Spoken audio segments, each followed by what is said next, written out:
All right, everybody, forgive me for that. Like I said, these are just raw, non-rehearsed, and they're not going to be rehearsed.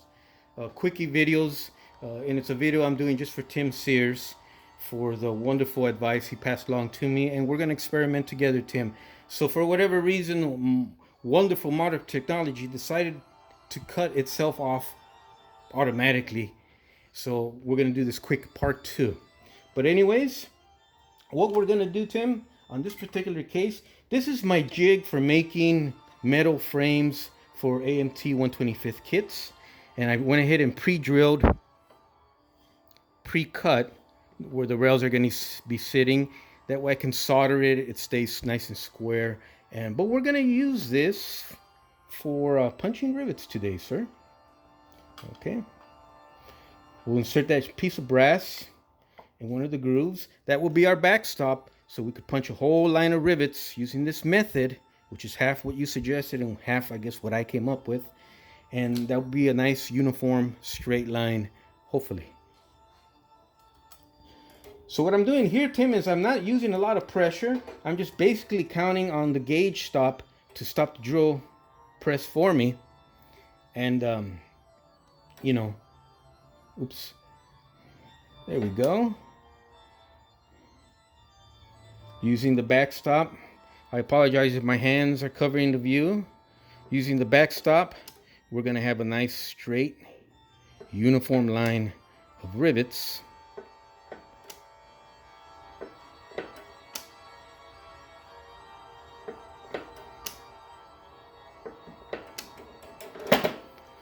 Let's check it out together. Look at that.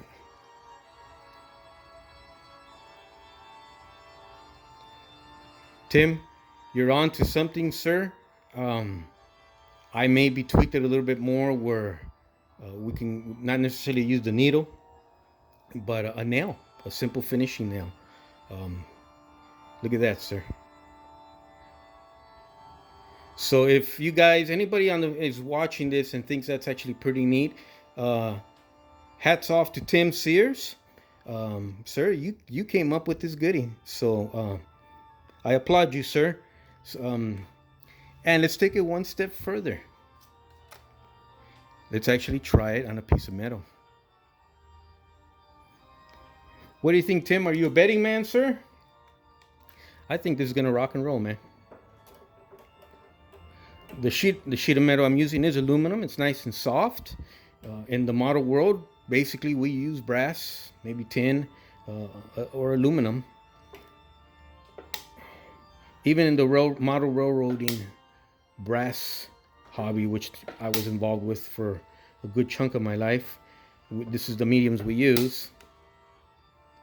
Okay, remember, I'm basically bringing it down and relying 100% on the depth stop of the drill press. That last hole is crooked off center from the rest of them because I pulled it off away from the backstop there. Or it's rising above the backstop here because I'm doing everything, you know, with in a hurry. And anyways, look at that, Tim.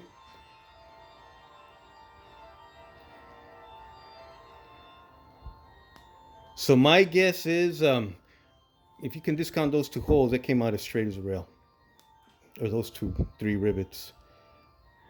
Another thing I noticed in my past videos is when I'm gonna say I'm missing a part and I'm gonna build it out of metal, I tend to use the word modify it out of metal, and I don't know why I've been doing that.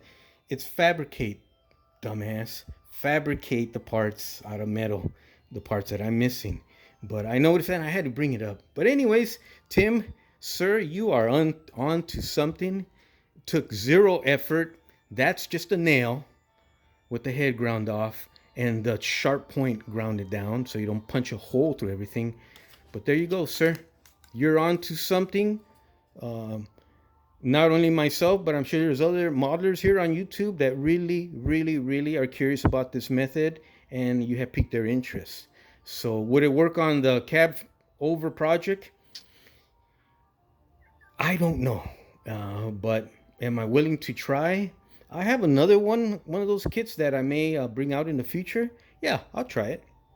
But the pattern of rivets on the roof of that particular cab, that AMT model, is actually a very complicated pattern if you look at it very carefully.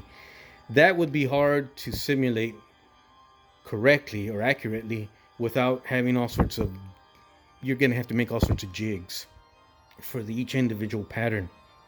But it's something that can be done. It just involves a lot of precision, patience, and work. But look at that, sir.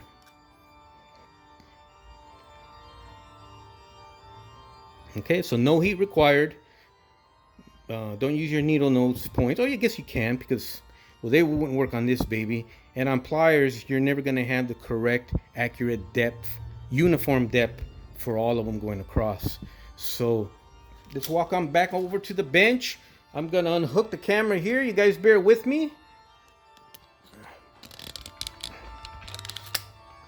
Okay, let's go back to the workbench of death. I haven't cleaned anything. When you guys see my videos on YouTube, you know, I clear out the workbench and set everything up. But I'm like everybody else, man. This is what it looks like when I'm working. I just literally, before I filmed everything, I scraped everything over to the side. And okay, so Tim, we can keep playing with this method here, but keep in mind we're gonna melt the styrene. So you're onto something, and I think modelers may add on to this video and build on top of what you started, and we'll see where it goes. We'll see where it goes. Before I hang up, sir, Tim Sears, I did want to thank you for your input, and let's keep working on this together. There are some YouTube channels I do want to recommend before I cut this video. Okay, now my buddy, Weekend Hobbyist, who gave me the tips on spraying Alclad paint to make it look like real metal on my rims, he's got a common problem that's common to all of us. And not too long here ago, he told me his mojo was wearing down and he didn't know what to build next or something like that. So if you guys can visit him and just light a fire under him and give him a little pep talk, the guy is awesome. The guy is extremely talented. He's one of these guys that builds these Honda motorcycle kits like street racers from Tamiya. These guys that even, they make the exhaust, they paint it like a copper color and it looks so real. He's one of those guys. So if anyone has a minute or two to spare, let's visit Weekend Hobbyist and give him our love. The guy is awesome. Okay, another channel I want to recommend, always recommend, Warren at Western Truck and Tractor Repair. If you want to be amazed at what one man who started his only business repairing heavy equipment both in his shop and in the field, we're talking heavy equipment, by himself. If you like dogs and people who rescue dogs, then Warren is your guy. Watch that guy. You are gonna be amazed. I absolutely love Warren. I love Warren, his wife, his dogs, Lulu, Oscar, and Daisy, and he's got a bunch of other dogs. They're just adorable. But watch the hardest man in America on this YouTube channel here, Western Truck and Tractor Repair. Okay, if you worked your ass off as a young man and all your life and you appreciate hard work, you're gonna get blown away by this one-man band, heavy equipment mechanic out in the field. Warren at Western Truck and Tractor Repair. Another guy I want to definitely recommend for you guys, if you guys get a chance to go visit, is Mike, Mountain Man Mike at Riding Shotgun. Check him out. He's what America's all about. Okay, Riding Shotgun and his experiences as he drives his big rig across the country, delivering goods for this nation's consumption. Okay, one more channel I do want to recommend, and I may not have wrote it down, is Juan Brown and his Bronco Lirio channel. Bronco Lirio is the name of the channel. Juan Brown is the owner. He's a pilot. He's a commercial pilot, ex-military, but he covers all the current airplane wrecks that happen pretty much all over the world. And these guys come up with hard facts of what brought that plane down almost right away before you ever hear anything from the FAA. So Juan Brown and his wonderful Bronco Lirio channel. Check him out. Also, I want to send my love to always, I think the guy's a gentleman. The guy is a gentleman to the hobby, and I'm just gonna leave it like that. He's class. He's a gentleman. He says the right things just enough, and what I admire about Charlie Mack is the love he has for his friends, his close friends and modelers and stuff, and the banter. So, it's someone to admire. Class act Charlie Mack, and always Doc's custom corners. Doc is fun. Doc, I've learned a lot about Detroit Diesels just with a couple of his comments, but Doc's Custom Corner is always a great channel to follow. Classic Plastics. I love the way the guy thinks, and his models are awesome. But check out GT Classic Plastics. Always Throttle Power. Stop by, say hi to him. There's just so many awesome people in this channel. And Mopar, thank you for your comments, and check out his channel, and but check out his shop. Check out what he does, man. And we talked about that on through messages back and forth here last night, and I told him, I go, you know what, Mopar, we're both kind of king. We're living like kings, man. We get to work in our models, and then we get to work in our real shops at night. And what more can you ask for? And he agreed. So check him out too when you guys get a chance. There's so many people I wish I could name, but I'm going to as the weeks go by. And enjoy. I hope you enjoyed this little video. Tim Sears, this was just for you, sir. Forgive it not being rehearsed, but you know, when you deal